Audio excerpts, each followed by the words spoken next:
welcome to the panel on personalizing learning and the journey that we've all taken there to get there. I'm really excited. My name is Michael Horn, Chief Strategy Officer with the Entangled Group. Really excited to be joined with an illustrious group of folks up here. But what I'm really excited about is that this panel could be named Districts Doing It. Because this conference almost a decade old now, and you wouldn't have had a panel like this a decade ago, and so it's pretty exciting to see all of you up here from districts doing really cool things. We've got Kevin Connors from Chicago Public Schools right here to my left, and then Sujata Bhatt from Boston Public Schools, pretty close to where I live, and then Nick, I skipped, Greg Gazanian from Arcadia Unified, and then Nick Namba from Lindsay Unified. And we're hoping to have a good conversation around this journey, and I'll call it a journey, of personalizing learning and how you think about it. And what I want to start with is a bit of a lightning round, because I find often in these conversations we stay in the cloud of what we're talking about and the why and why it's so important, and we never get into the what we're actually doing and give people a concrete picture. So I want to start there, if I may, with just really quick answers across each of you. First, why are you doing this work of personalizing learning? Like, why is it important? And Kevin, maybe you start and we'll just go rapid fire down. Sure. I know from Chicago Public Schools lens, there's a few reasons. You could look at it from an equity standpoint, right? Meeting every student where they're at. We know that even with some pretty tremendous gains in CPS, there still continues to be, opportunity gaps, and we need a strategy for excellence and equity, for all students. So there's definitely that piece. The other side of it is like the real reality of the workforce. How are we preparing students to be successful in today's workforce? How are we preparing them to reinvent themselves for tomorrow when we don't quite know what comes next? So from CPS lens, it's definitely about academics, but it's really about trying to approach students from a holistic lens. So I could just say ditto, because it's exactly what we're thinking: equity and meeting students where they are and activating student-centered learning. We're Boston. We're one of the places where the innovation economy is being created. 40% of all jobs in the state of Massachusetts are innovation economy related. Yet we have a massive innovation opportunity gap. Many of our kids in Boston Public Schools don't have access to those jobs of the future. So how do we redesign education so that they can get access and they have a why to their learning that connects them to a sustaining future? Yeah, so in Arcadia, we went through a year-long process to kind of re-emerge our purpose statement. Why do we exist as a district? And we realized what we came to was to challenge and inspire students to make a positive and profound impact on their world. What we realized is just focusing on those base skill sets without personalizing them to every student, allowing those interests and unique elements of each student to emerge, was just failing to prepare them for all the changes in the world. The world is changing faster than it ever has, and teaching students to value stability over creativity is just not going to well suit them. So we really want to do that. The other thing I'll say from a structural perspective is we acknowledge in Arcadia that our teachers have been personalizing learning for as long as learning has been happening, and that goes way, way far back. What we're doing is just removing that underground where teachers feel like they have to do it, around the curriculum, underneath the curriculum, and empowering teachers to meet those students where they're at in every opportunity. So in Lindsay Unified, I'm going to oversimplify this. We simply weren't doing what learners needed, and that was the reflection. Our superintendent, Tom Rooney, said it's clear and it's quite evident that we're not doing the right things for our learners, which was enough for us to spark the whole community in a conversation around what we needed to do. And the reality is, in Lindsay, for those of you that don't know, don't be surprised. Stop picturing beautiful coastlines. Start picturing agricultural lands where you get your oranges and your olives, and the average parent graduation, or the average parent education rate is about 5th grade. Learners were telling me as a site leader that I'd rather pick in the fields on Saturday rather than own the fields. There was that much of a deeply ingrained misunderstanding from our learners' perspective. And that is, if that is not enough for you to change what your approach is, then I don't know what is. So that gives us a good sense of the why, and so we're going to use the why, how, what framework that I love so much from the TED Talk. And so how are you doing this work? As you say, okay, this is why it's important, how are you actually delving into personalizing learning? In Chicago, we have a long history of commitment and investment into our principals, into autonomy and finding and supporting really strong principals. So we're leading with that strategy. How can we support from a district lens? How can we catalyze innovation? But how can we really equip our schools with the supports they need so that they can design models that work for themselves? So it's very much of a grassroots, bottoms-up approach. We want unique models built with those local school communities. And that's the general lens through which we've designed our entire strategy. I think, again, we're doing something similar. We define innovation as not a thing, but growing the capacity to generate new solutions throughout the system, from the classroom to the school to the central office. So how do we grow that innovation capacity so that solutions become local? And how does a central office support that local solutioning?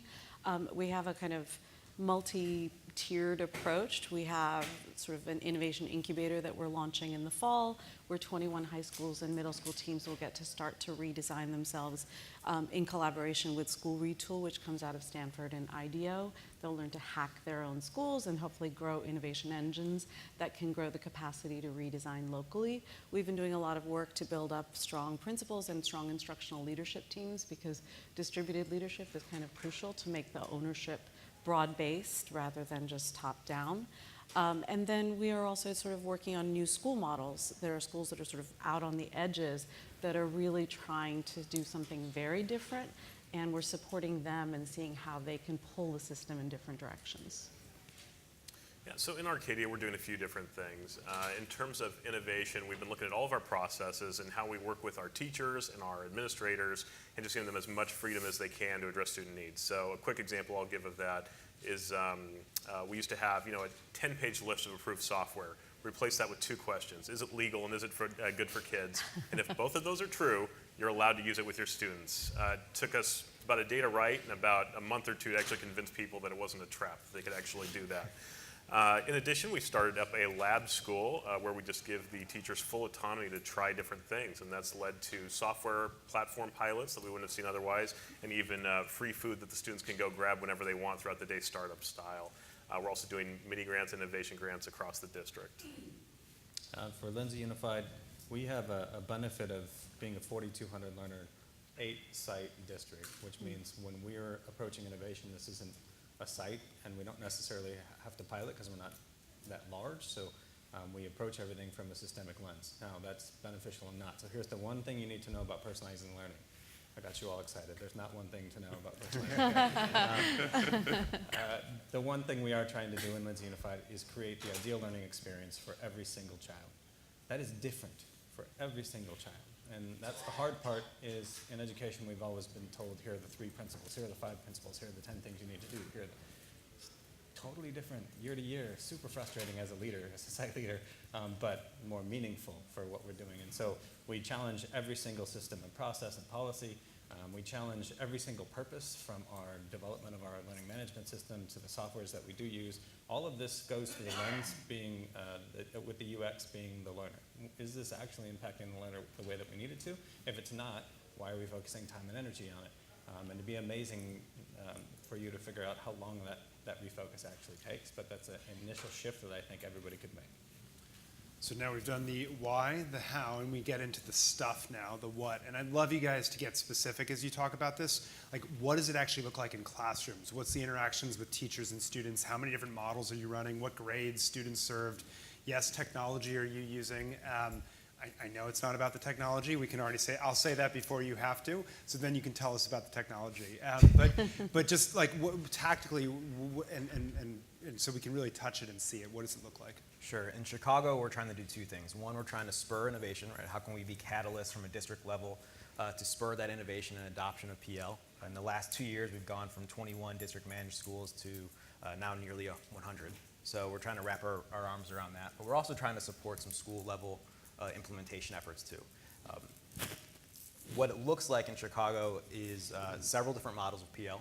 We don't have a mandated approach of what this needs to look like inside the classroom. We work with several external partners, Leap Innovations being our biggest one, who we partner with for the majority of our schools, but we also have schools using the Summit Learning Platform, and schools working with the Institute for Personalized Learning out of Wisconsin, and schools doing a lot of homegrown models too. From a technology standpoint, we're similar to Greg's. We have a big exhaustive list of tools that are approved and reviewed for IT, safety, and security measures, but we want schools to have that freedom. From a district perspective, with so many schools implementing, we're also trying to ensure that there's alignment at the district level so that this can be sustainable. So part of our team is based on school level implementation. We have school-based coaches that work with some schools who are specifically in a 2.5-year whole school redesign program. But we're also thinking about what policies need to change in the district. How can we make sure our grade book is aligned to competency-based learning? How can we ensure procurement systems, are fast enough and nimble enough to support the ever-changing needs of schools? So there's a lot of pieces on both ends of that spectrum, a lot of long-term solutions that we're working through. But inside the classroom, we're trying to create as relevant and meaningful experiences as we can. And really, I think the next step in Chicago is this idea of like authentic application of the learning. Like we're getting really good, I think, at meeting learners where they're at. And so now it's about what do we do? How do we really engage them in that application? Great. I mean, these complex systems, it's such a complex question. Yep. The work of moving towards student-centered learning lives in so many different departments in our central office. So one of the first things is trying to create coherence across those central office departments so we're all starting to row in the same direction. We've created, in the past year, we've spent a bunch of time creating what is called the Essentials for Instructional Equity. So what are the competencies of an educator in moving a system towards personalization? We may call it personalization, we may not. At the same time, the City of Boston has created the Boston Opportunity Agenda, which is a coalition of charter Catholic schools, the city nonprofits, Boston Public Schools, has created a vision for what students should be able to do at the end of their learning trajectory. And it's a really simple student-centered definition: set a vision, set a course, change course, grow competence, and collaborate. And so then anyone can start to define their own work and their redesign in relationship to that. So on the one hand, we have like what are educator competencies, and on the other hand, we have what are very, very vague student competencies. And then we're now starting to move our system individually in different schools to say, all right, what's your path to get from here to there, and how can we as a central office support you in that? And again, what kinds of different tiered systems of support can we offer to enable that to happen? In terms of, and then the other kind of structural thing that we've put into place is we rolled out last May Workplace, which is Facebook's enterprise system. Everyone knows how to use it, zero professional development needed, but that connects all 9,000 employees in our system, from bus monitors to the superintendent. So suddenly people are starting to post, and it creates a visibility of what's happening in different classrooms. We have 1,300 active weekly users on mobile or on browser, and people are posting like, hey, this is what we're doing, this is what we're doing. So we can start to calibrate and share knowledge and interconnect our 125 schools and break down these silos, whether they're in central office or at schools. And we can completely relate to the interconnectedness piece. We found that we just come from a very siloed history, whether intentionally or unintentional. So we've done a few things to try and tackle that silence so we can have good conversations around personalizing learning and innovation in general. One thing is we actually rolled out Workplace as well. In addition, we strongly promote Twitter in our classrooms to the point where in the course of a year or two, we went from banning all social media to opening it up and actually asking our new teachers to sign up for a Twitter account on their first day and just start sharing their practices, which has been incredible. The other thing is we completely shifted our professional development model. We realized our teachers were pretty tired of traditional PD, and we said, what do you want to do? They said, well, we'd really love to connect around things we're passionate about. So we started this system of small working groups in Arcadia, and instead of PD, our teachers meet 7 times throughout the year for these half days, and they meet in groups about things they're passionate about. And the real exciting thing is it's not necessarily something they teach. So you could have math teachers who are actually in the PE group because they're excited about it. So they're very passion-driven projects. I would say the other thing is that we're looking for deep partnerships. All Schools, one of our big ones right now, who we've been working with in terms of addressing personalizing and personalized learning. And it's been really exciting to just meet with organizations, not just All School, but other ones, who can ask those tough questions and who push us as much as we push back on them. We're shifting away from a traditional vendor model where we said, okay, we're going to pay you X amount of dollars for this product and we'll never see you again. It's about co-development. It's about alignment of values and purpose. And it's about that mutual accountability to goals. And and all that has been just super exciting as we've dug into it. It's getting close to lunch, so let's talk about food for a minute. Have you ever tried to make a peanut butter and jelly sandwich with turkey and lettuce? It's impossible. But in Lindsay, what we identified was we didn't even calibrate on the definition of what we were trying to do. Across a small school district, we couldn't calibrate, whether it was leadership or our learning facilitators, our teachers.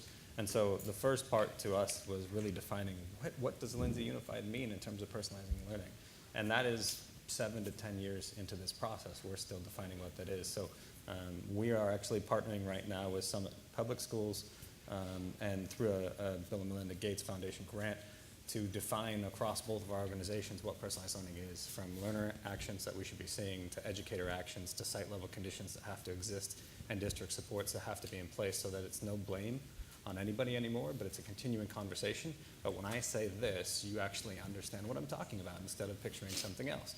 I think that's key because I've spent 13 years in this model and haven't worked with a really strong definition district-wide yet. And I think that's key for us. Something else that I think is essential is building capacity. Leaders, superintendents, the learning facilitators, the teachers in the learning environments, you have to then, once it's defined, go after those weak areas. Be very transparent on why they're weak and that it's okay that they're weak and that you need them to take risks to build those skill sets and push out whatever type of support's needed, but really helping people understand that we are asking them to do something potentially slightly different, but that they will get the support that they need and that the trust has to be exhibited the entire time. In terms of technology, I'll go the counterintuitive way and actually not talk about devices. Yes, we're one-to-one, all that stuff. Let's talk about people for a minute. So I oversee a team of 9 people who are dedicated to making sure that technology is used to enhance the learning and accelerate the learning inside the learning environments, as well as develop the learning facilitators at the sites. I view that as key because oftentimes we put those devices out there. Teachers don't know what to do with them necessarily. They don't have skills.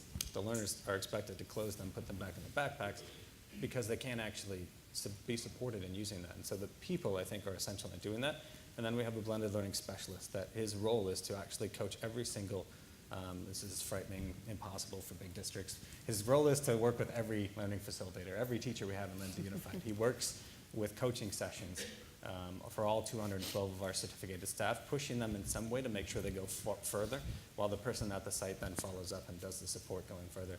The last piece that I'm super proud of and I think will push the envelope is in Lindsay Unified, we have a community Wi-Fi network. We are the internet service provider. Our kids pay nothing.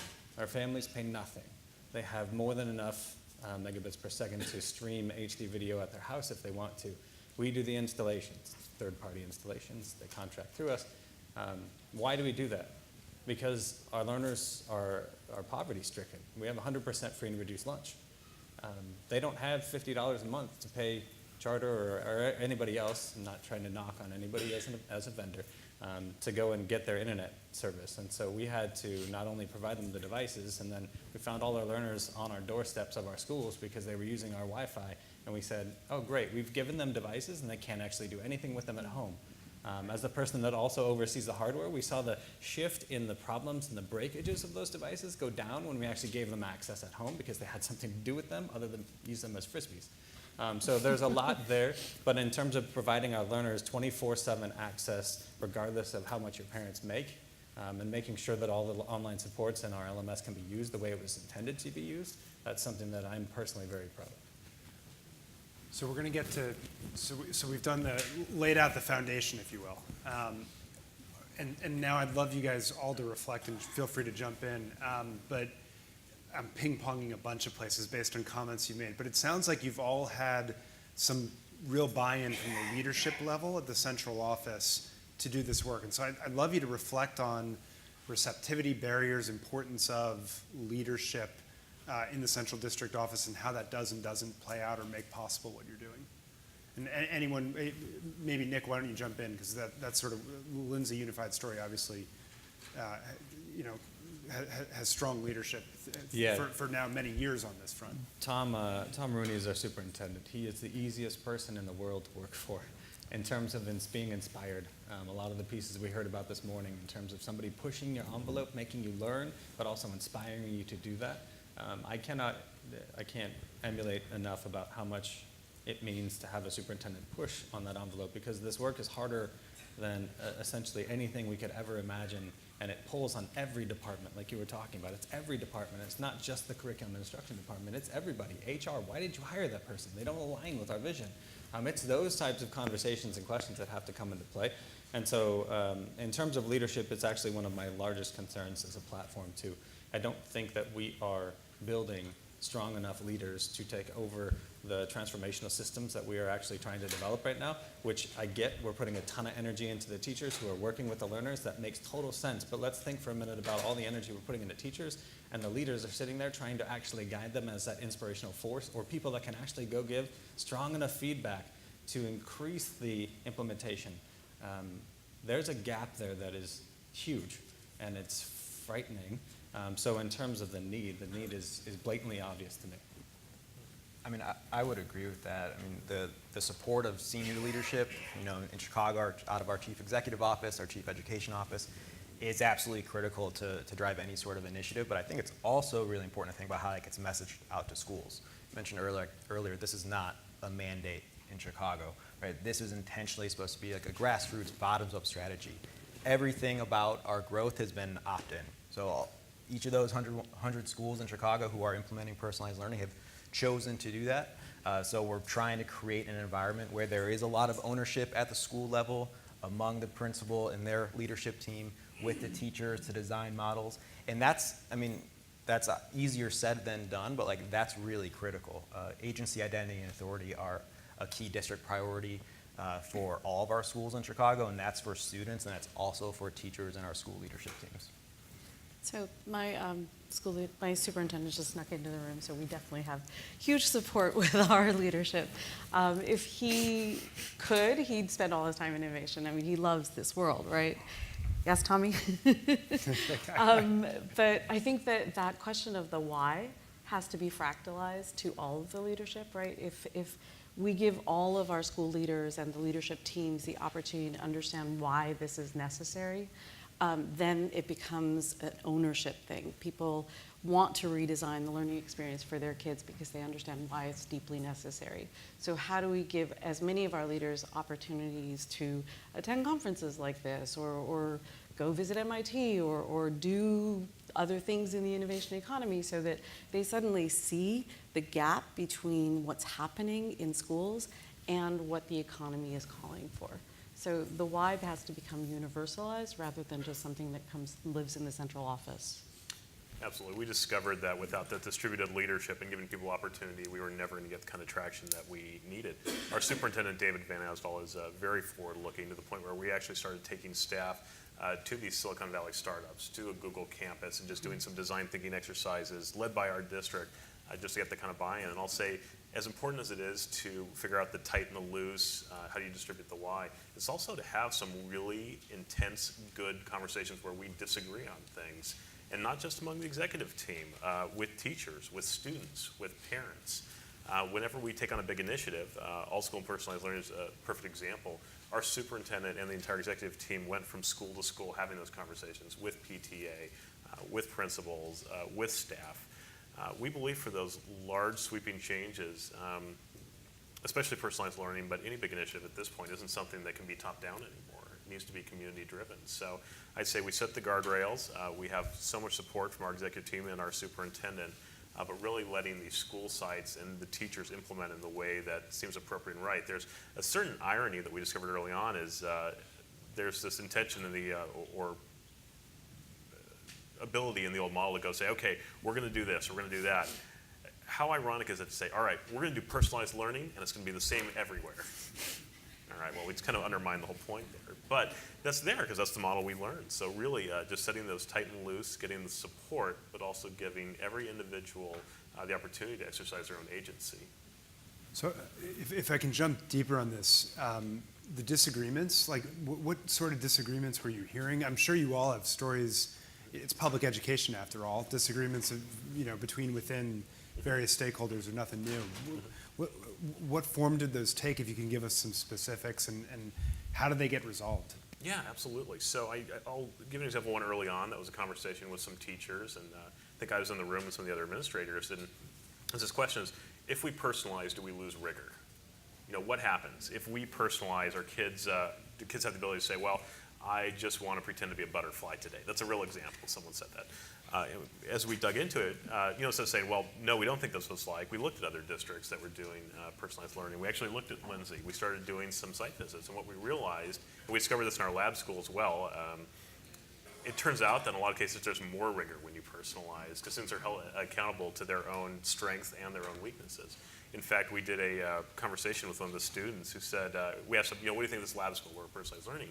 And she said, and this was a straight A student, she said, this is really hard because it used to be really easy for me to just do these assignments, but now I have to think about it and have these conversations and go deeper. So I'd say we had these conversations, there's conflict around, what does this mean? What is the definition? What is the vocabulary we're using? But then we quickly resolve, it's a very startup term, but what's our minimum viable product or process here? How do we just try this? Is there a do no harm version of this with our students where we can just see what happens? So we went through the rigor question as well with Lindsay, but the one I'll hit on is probably the largest mistake that you'll hear Lindsay admit to. And that is around our approach to academics before the social emotional, or the lifelong learning aspects is what we call them in Lindsay. We were at a desperate need to right the ship in terms of academics, and so we made a strategic decision to start walking down the path. But as you take educators down the path of looking at standards and targets and rigor and assessments and grouping and regrouping and all of these structures, right? That's a lot of learning, that's a lot of work, that's a lot of focus, and they dig deep because that's what our educators do. They get into it deep. So later when you come back around to tag on and say, remember to ask them how their day is. Remember to ask them how their night was. How are their relationships? It was an incredible, it still is. I'm in charge of lifelong learning for our district as well. So it still is a hard pull, and it wouldn't have been this hard if we made it at least of equal value at the beginning of this process, as we have to go back around now. So you'll hear Tom say it too. We should have started with lifelong learning when we went performance-based, competency-based, mastery-based, and we went into this whole process. At the very least, we should have had it on the same plane of saying, while you're talking about all of these deep, essential questions regarding the academic core, what type of lifelong learning aspects are these hitting as well? I think one of the things that we think about is, like, to what extent is innovation icing on the cake, or is it part of the baking of the cake itself? And for it to be that way, like, what does the central office need to do? Because we've been in this transmission mode where central office transmits to schools, and then schools transmit to teachers, and then teachers transmit to kids, and it's a very kind of vertical pathway. But if we're moving towards a world where everyone is a problem solver, everyone is a designer, then what does central office do? We become kind of technical support providers in a way that's different from how central offices have traditionally thought of themselves. But then there are schools that are still saying, well, we can't do this redesign work until we get our test scores up. And there's not a connection made between, well, if the redesign can happen, you have student engagement, you have a why for learning, and that will drive the test scores. And understandably, I mean, the system has been geared in that towards fine-tuned for that for almost 20 years. So if we create some proof points and bright spots on the edge that can show that this is possible, that's sort of where we are. We're not ready to go system-wide at scale yet. We're still developing those proof points so that people can say, yes, innovation should be baked into the cake itself and not icing once we've arrived at a certain level of test score-based achievement. So, Kevin, this might be a good question for you off of that, which is, talked about leadership at the district level, but you're all saying fractalizing, I think was the word you used, sort of the vision and empowering leaders at the school level. You got 100 schools to opt into this world. What were those conversations like to get school leaders themselves to jump into this and commit in such a open way? And then I'm curious, on down the line, what does it look like for a principal and school leadership team to own this?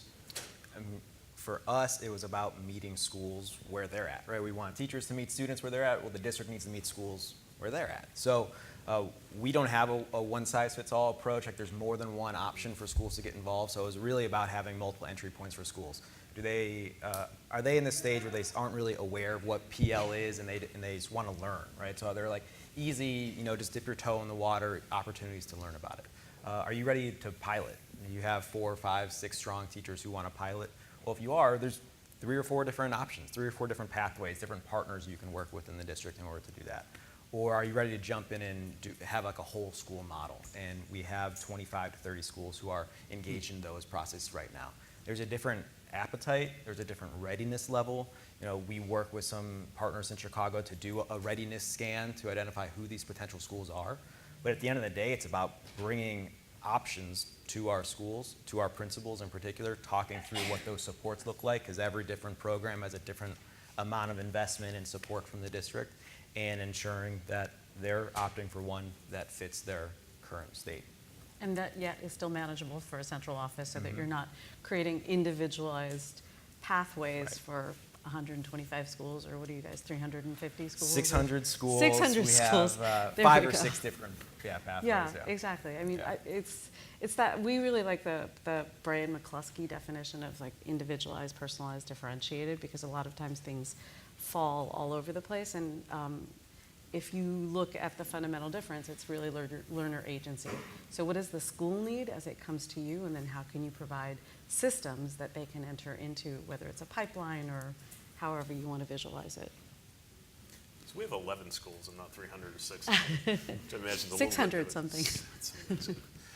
So yeah, we have the opportunity to actually pull our principals into the room pretty regularly and have those conversations. And I'll share something that we frankly should have done better, which is from the very beginning, set those regular meetings with our principals. Again, when you have 600 or so principals, I'm sure that's a little bit more difficult.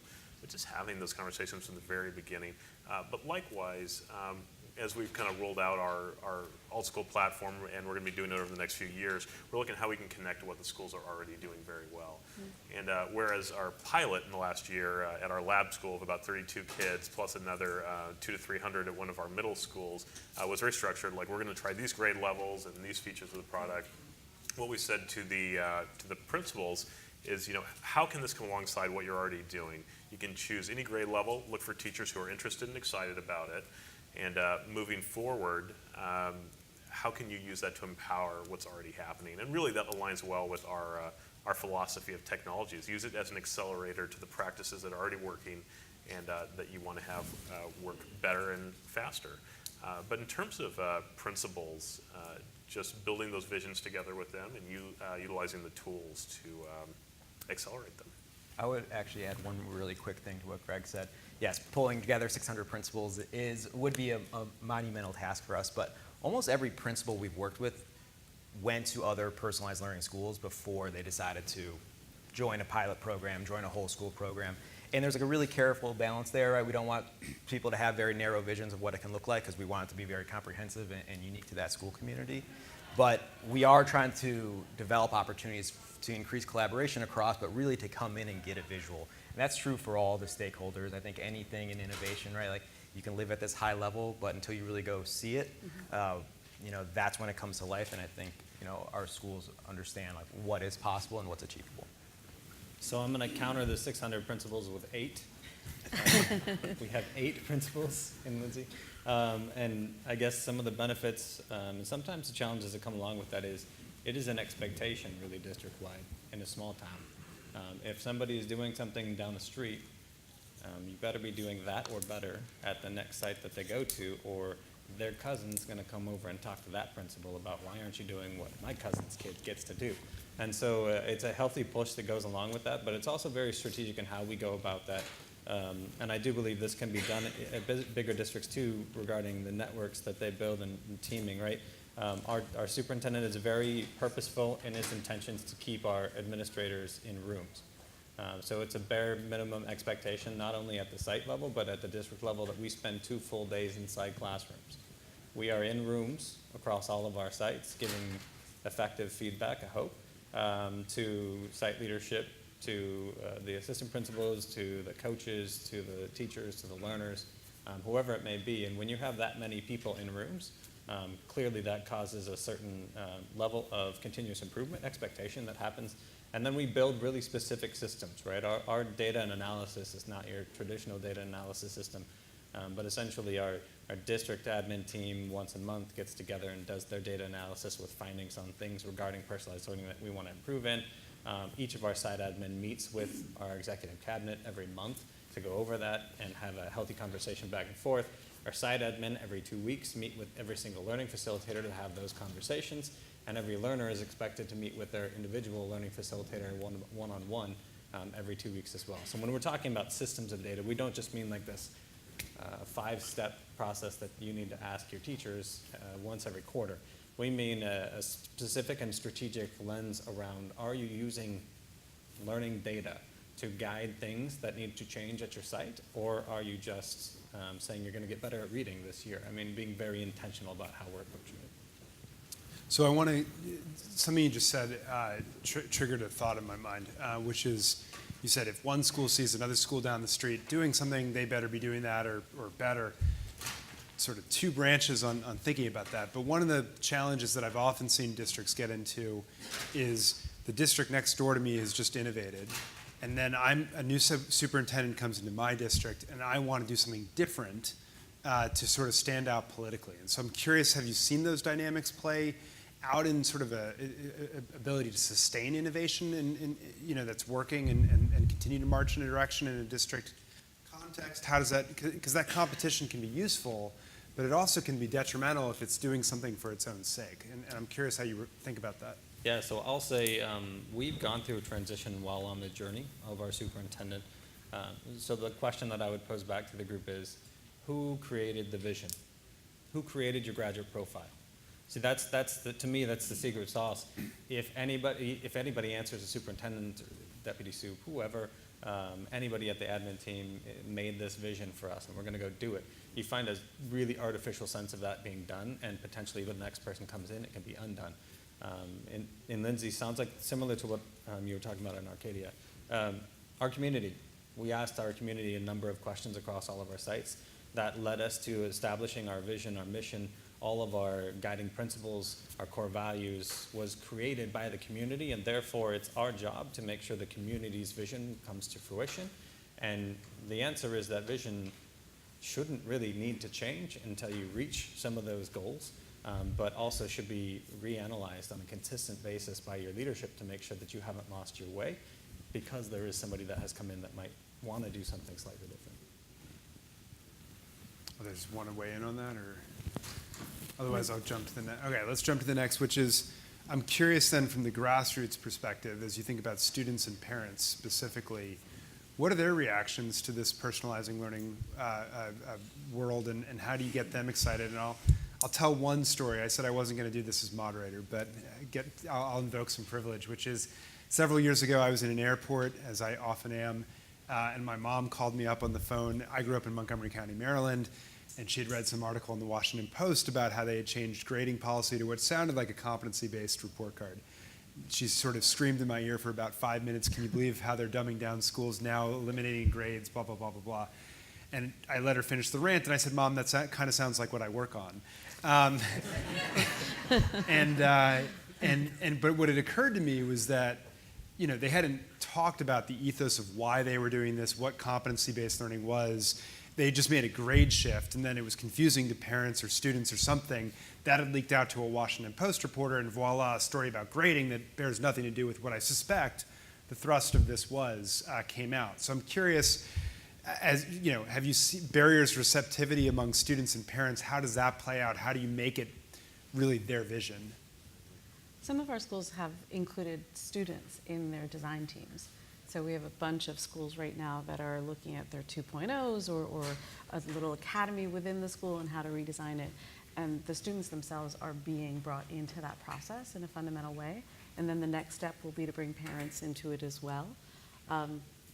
That's probably the best way to inoculate against something like that. If you co-create, then you co-own. Yeah, I completely agree with that. And likewise to your story, so I've worked in the district for a long time. I was actually a student in the district that I work at, and I designed one of the first standards-based report cards from a technical perspective. And I come from a family of teachers, and I actually took that report card to show one of my family members, teacher for 40 years, and very supportive, and she said, well, Greg, this all looks great, but it looks really hard for the teacher to fill out all those small boxes. And again, that was my start with the why lesson. Like, well, here's why we're doing it. Here's how students can understand a little bit better. As far as the buy-in, we've had really interesting conversations about personalized learning where I'll share one. A parent comes up and says, I just don't believe in personalized learning. And I said, okay, well, that's real interesting. How would you like us to interact with your students? Well, that they're unique. I'm like, okay. But it's interesting, and it's fair, because that's what people are used to, is the traditional model and system. So as we have these conversations, and they really are learning conversations, we say, okay, so you want us to treat your student as unique. Would you ever want us to treat your student like a cog in the wheel, or just completely similar? Well, no, I would never want you to do that. And it's come to this kind of shared understanding we have that no parent wants us to treat their students as generic. No student wants to be treated like a cog in the wheel, and every teacher I've ever met has wanted to do the best they can for each individual student. So we're finding just this perception of, well, we believe we should do things the same way because it's worked okay for us so far, but deep down inside somewhere, people truly believe that we need to treat these students as individuals. So I think drawing out those core opinions and just sharing the why. And another way we started to conceptualize it is from a neurological, psychological, sociological perspective. Learning is always personalized. It's just a question where in the stack you're personalizing it. As soon as a piece of information hits a student, it's being seen through all those lenses, all those experiences. Every piece of learning and every lesson has been personalized since the beginning of time. It's just that our stack, the lessons, haven't been personalized in a lot of cases. So we share that with the parents and students. We have those shared conversations. We have a partner called Thought Exchange that actually helps us kind of emerge these ideas from all of our parents and students and staff in the district. They get to star different options, share ideas and thoughts that they have. So what we do is we collect all that feedback, we collect all these conversations, we record them, we do transcripts, and then we share them back out to the community and say, here's what we're seeing, what does this mean to you? I think there's a power to media that can be used. At Lindsay, we actually employ a full-time videographer for a number of reasons, including we run a personalized professional learning opportunities for our staff as well, which requires a lot of creation of videos because there are so many routes you can take.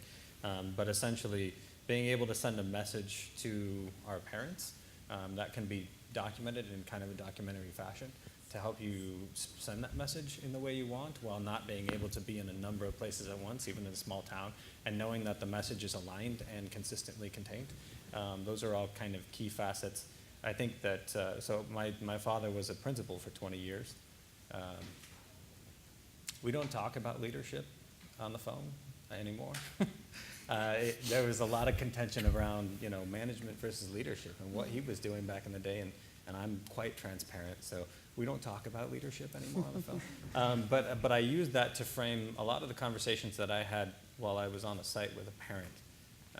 I used that lens, thinking back to my father and how disassociated he was with what I was talking about and what I've lived for the last 13 years, and taking it from that lens of they have no clue what you're talking about right now. Especially, the best examples of this are when you get a parent and a learner that come to you from a different district, and they've spent 8, 9, 10 years in that district. And they're coming to you and you're like, the hard part, right, as the site lead is saying, I know your learner is an 8th grader.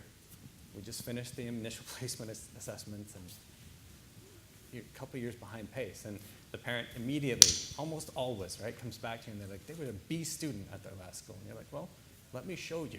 And walking them through the process, we literally schedule about 2 hours with every brand new family to the district, and at this point now where we're at in Lindsay, to walk them through a few steps, which is talking very transparently with parents while the learner actually does some assessments, and if they can bring data, that's really helpful.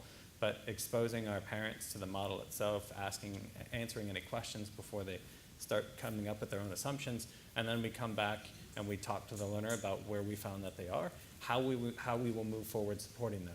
Similar to what you were talking about, talking to parents about if we've identified a need for your child, would you like us to help him or her in that need, or would you like us just to assume that they'll get what they need by going through what everybody else is going through?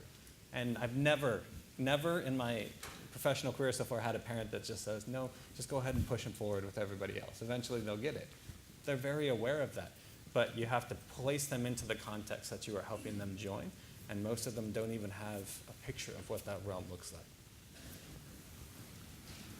I would just add on to this idea of transparency. I think it's true for parents, it's true for teachers, it's true for anyone who's a little skeptical of the model. There's so much in the fear of the unknown, and having that sort of transparency and open door policy is key. Our schools are incredible at inviting people in to see their classrooms, to see it in action, hosting innovation nights, and that has, I think, brought down a lot of brought down the barriers, brought down some of those walls and misperceptions about what is possible. But I mean, the reality is there will always be some students who prefer the old way, right? Because they were good at school.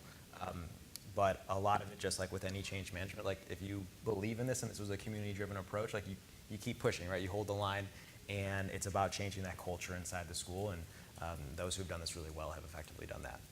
Gotcha. Now, so we're nearing the end, and I have two final questions. The first is, I think it was you, Kevin, that mentioned making sure grade books and technology align up to a competency-based grading system and things like that. So some of the nitty-gritty of like, we want to move to this, but the system we're putting in place or the policy or whatever else doesn't quite line up. Where's that blocking and tackling for all of you? Like, can you give some examples of some of the blocking and tackling that you wouldn't think you have to think about, but you better? Yeah, I'll mention again that the gradebook alignment to competency-based learning is key for us. Just like our web filtering policies in the district and our access policies are critical. I mentioned earlier our procurement and our on-contract vendors. Furniture is a tangible example of this, right? Are the right pieces available to our schools? And does the old model of procuring furniture work for this new model where we're asking schools to create and innovate every single day? District priorities around professional development are key, especially in a district of 600 schools that also has multiple networks, and each network has different priorities. How can we make sure that there's that alignment? So there's kind of blocking and tackling on both the ops side and the educational side. And so we're really pushing for interoperability. We signed on to Project Unicorn because in the end, if you want to let schools choose what they're interested in, what blended learning software provider they want to go with, you've got to make sure that the data can talk at the other end. So how do we've created a checklist for like, these are the non-negotiables if you're purchasing something new, and start to think about how you can move towards a system where assessment data from different blended learning programs, eventually possibly an LMS, we're still, that world is morphing, what would be a good LMS. All of these are conversations that are being had, and we're trying to think strategically about how to move that forward, say 3 to 5 years out. Yeah. I'd say one of the biggest challenges for us is how do we make these changes but not harm our students as far as the pipeline to colleges, universities, and their next steps. We love concepts of competency-based education, but does that mean we have to convert to a different type of transcript? We need to put some partnerships into place, exploring what that looks like. So I'd say it's making those transitions within our district, being innovative, making sure we continue to consider the larger context as we send our students on. Yeah, it's stopping the 3-hour meetings around development that I have generally weekly, because it's those conversations. I mean, that's what I'm on the phone at least a couple hours every week, helping our learning management system develop tools that are necessary to make teachers' jobs easier, to make learning more transparent to families and to their kids, and to make it stay as meaningful for universities and everybody post-secondary that it can possibly be. And I did this earlier, the first session I did this in. My ploy to any technologist out there is please stop trying to come up with the solution by yourself, because that causes all the learners in this nation to wait for each of you to come up with the solution. I strongly believe in your intelligence, and I think similar to Project Unicorn, if you can agree upon the key pieces that need to exist, when we're talking about competency-based, mastery-based, personalized learning, we're talking about more data than we've ever dealt with before in existence. So let's not talk about how we deal with all that data, but let's just talk about there are automatic ways to pull some of the most essential data to guide somebody to think about how they're instructing, which then directly impacts the learners rather than having to manually grab all that data all the time, right? And so I think that problem can be solved by other people with skills and talents that I don't have. But the problem that I see is when I talk to LMSs, everybody's trying to do that so that they can be the first one to do it, and I haven't met anybody that can do it yet. And that's a problem for me because I've been waiting for a while. And so there are pieces that I think that that could be done faster, and those are often actually the barriers that we're feeling now. So I think that's actually a good way to end, which is a piece of advice and things that you're blocking and tackling on the ground as you're inspiring all of us to create this brave new world of what learning looks like. And like you said, it won't look the same anywhere. And that's both daunting but really exciting and inspiring. So please join me in thanking these innovators.